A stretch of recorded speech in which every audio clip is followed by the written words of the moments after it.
Hi, welcome to Wondering with Willis. I'm your host, Willis Matuali, Lego. Welcome to the first episode of Wondering with Willis. In this episode, I will travel to Gorontalo and Central Sulawesi, to be exact, the Togean Islands. Why these two destinations as my first episode? To be honest, it's because this idea of Wondering with Willis was birthed when I was crossing through the equator. Therefore, somewhere along this trip, the idea came into fruition, and I would like to apologize if on the first part of this video, there is no videos or any really good materials just because I didn't plan this at all. And why did I choose Gorontalo and Togean as my first two destinations? First was to see the majestic whale sharks known to inhabit the waters of Gorontalo. The second was to go to Una Una Island and see and be in a tornado full of barracudas. On my first destination in Gorontalo, I went into Otanaha Fort. Otanaha Fort was built by the Portuguese in around 1522. Why did they build it? Because they needed defense from other invaders that would like to take Gorontalo off their hands. If I'm not mistaken, there are around 351 steps to the top, and when I was there, what of you? I saw humongous caterpillars on the way, and when I was at the top, I felt taken back across time. And why did these countries invade Indonesia? Because of our spice. They needed spice to make everything nice. Did you know that Gorontalo is the first place where the Indonesian flag was raised in 1942, 3 years before Indonesia's independence? As I was strolling through Gorontalo city, Mother Nature came calling, and one of the schools was nice enough to lend their facilities to me. Since I was holding a camera, I offered to take some pictures and bought them some refreshments. Then, my second day began by going to the place where these majestic whale sharks are known to swim at the early mornings and late evenings. When I arrived, I was really sad and disappointed to find out that they were not there anymore. Why did this happen? It's because previously there used to be a company that throw their landfills that was filled with krills, and these whale sharks were known to feed on these garbage, if you will. Truth be told, I'm kind of happy and sad this happened, because this is not the natural way these animals have to eat. As I could not meet my big whale shark friends, I went to Olele Beach, one of the most famous beaches in the Gorontalo area. Over there, I snorkeled with Nemos and other sea creatures, and in fact, I tried using a full famous snorkel gear that needed time to adjust. As I was snorkeling there, I found this big ridge, and apparently there is a famous dive site over there called Gin Cave, but being a worker and an employee starting out on his corporate journey, I didn't have much budget, so I saved my diving for the Togean Islands. But I had a great time snorkeling and exploring these waters, going under the sea for around 5 to 8 meters, and I get to see those ridges and actually some of the hooks and some trashes that got stuck on these ridges. I would like to present you with two facts I discovered while traveling in Gorontalo. The first is that they have the spiciest goddamn chilies I've ever tried. No kidding, guys. Everybody who knows me know that I love my spice, but goddamn when I say that, it is spicy. I was traveling, and the driver that I had was from Manado, and he confirmed to me that the spices in Gorontalo are more spicier than the one in Manado, and Manado is known as the spice capital of Indonesia, so it says something. And the second fact that I would like to present is that I discovered a new strain of coffee unique to Gorontalo called Liberica coffee, which is different from Robusta and Arabica, the normal type of coffee beans that you can find in your Starbucks or your generic coffee shop. And in fact, it was a favorite of Queen Wilhelm III from the Netherlands. It was a unique experience because that coffee was actually very aromatic but light to your belly. Therefore, for people that have problems drinking strong coffee, acidic coffee, I recommend and implore you to try Liberica strain. My journey continues to Togean Islands, which is an arduous and needs to be well planned, as Tuna Tomini boat, which I need to take from Gorontalo, does not travel every day. After reaching Wakai after an overnight stay at the boat, my tour guide picks me up and we head off again on another much smaller boat to Bolilanga Resort. The journey there takes a few hours, but the view and the sights are definitely amazing. Hi, I'm somewhere in Togean Islands. I'm in Bolilanga Resort, where it's so remote, there's no signal. And who cares? Why do you want to play with the outside world when I am here and I have the whole island to myself? I'm quite a lucky guy. I'm here in early December and I have this beautiful island all to myself. As you can see, there's nobody there but me. Togean Islands is located somewhere in the middle of the Gulf of Tomini. And the Gulf of Tomini is the calmest, deepest gulf in the world. Today, I have a beautiful place, one of the only world-known 3 places in the world. What is this place? This is Jellyfish Lake. Do you see those dots right there? Those are jellyfish, and not just your ordinary jellyfish. These jellyfish are stingless. Yes, you heard me right, stingless. And how did this happen, you ask me?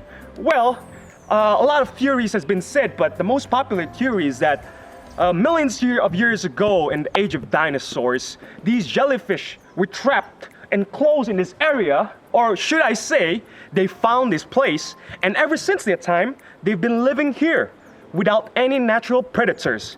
And due to that reason, these jellyfish aren't your ordinary jellyfish, which will attack you at any time and point.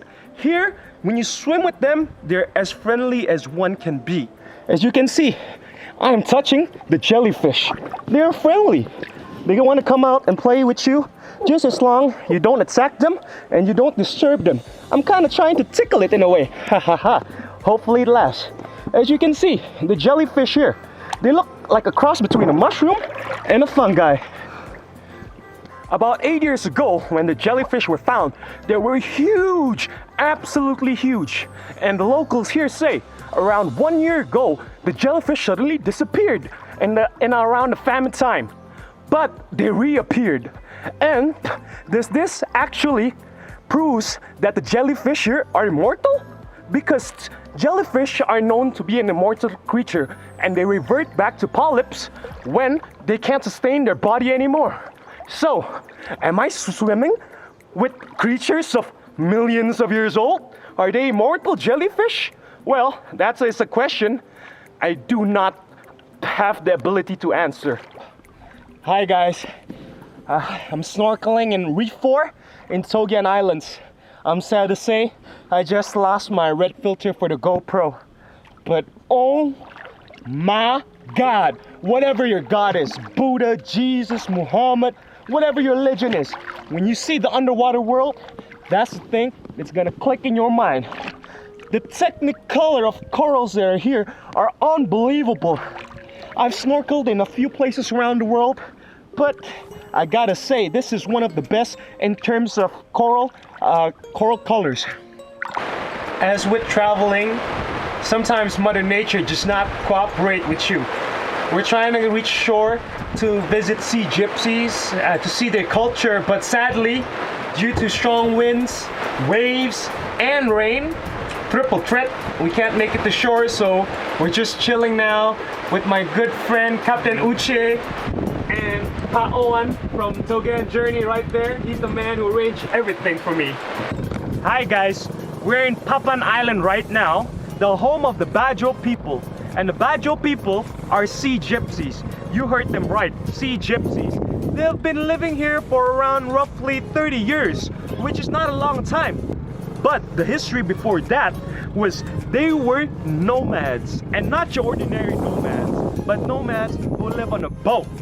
And they used to live in a boat, and every family used to live in a boat, sleep in a boat, cook in a boat, and do everything in a boat. And around roughly 30 years ago, the government gave them this land, and they have made it into a certain kind of paradise where they have made wooden houses on top of the seabeds. And as you can see, the view is just not that bad, isn't it? A kilo of motherfucking lobsters for around just like $20. And you buy here at the Bajo spot at here, where's that? The handsome man behind me. Just a little over $20 for a kilo of lobster, guys. Guys, this is what you call a Togean taco. Have you heard of it? First, you get your lobster tortilla, put in your inside sambal, which works like that, and then you get your sauce, Indonesian ketchup manis. Wait. Take this. And then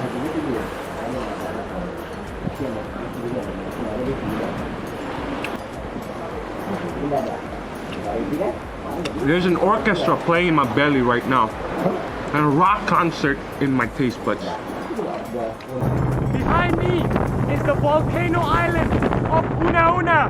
In 1983, the volcano erupted and all of the people had to evacuate the island. Well, as you can see, Una Una is a very special island. The sand here is black in color due to the volcano that resides in the island.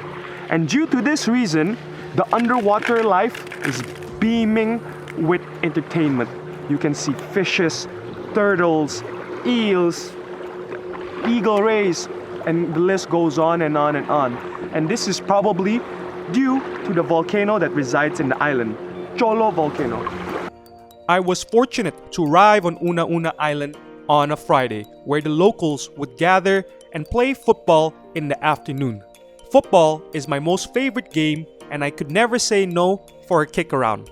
The locals was nice enough to lend me a pair of boots so that I could participate in their weekly game. My first night was like most of my nights in Una Una Island. I would gather with the locals, Sanctum crew, and Sanctum guests, and we would party hard, drinking chaptikus, a brand of local arak in Sulawesi. The journey to Cholo volcano was not an easy one. I had to take a bike across forests, beaches, just to reach the foot of the volcano.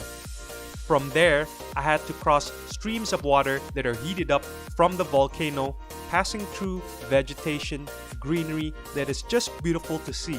However, the hike was not easy, especially with the heat of the sun right on my back, and I was foolish enough to just bring a bottle of water. Right behind me, the smoke from the volcano rises through the air. As I mentioned before, Cholo volcano is still alive since 2015. Therefore, the volcano still beams with its heat. Well, we'll never know when it's gonna erupt again. But until then, visit Una Una! Life in Una Una Island was simply sublime. Each day, I get to dive multiple times and even took a certification for deep diving. The dive masters at Una Una took very good care of me and showed me how to dive properly. Thank you, Emmeline, Alex, Dorian, and River for accompanying me throughout my wonderful stay. The diving in Una Una is spectacular. It was the perfect place for me to hone my skills. Most of the dive spots was a quick boat ride away.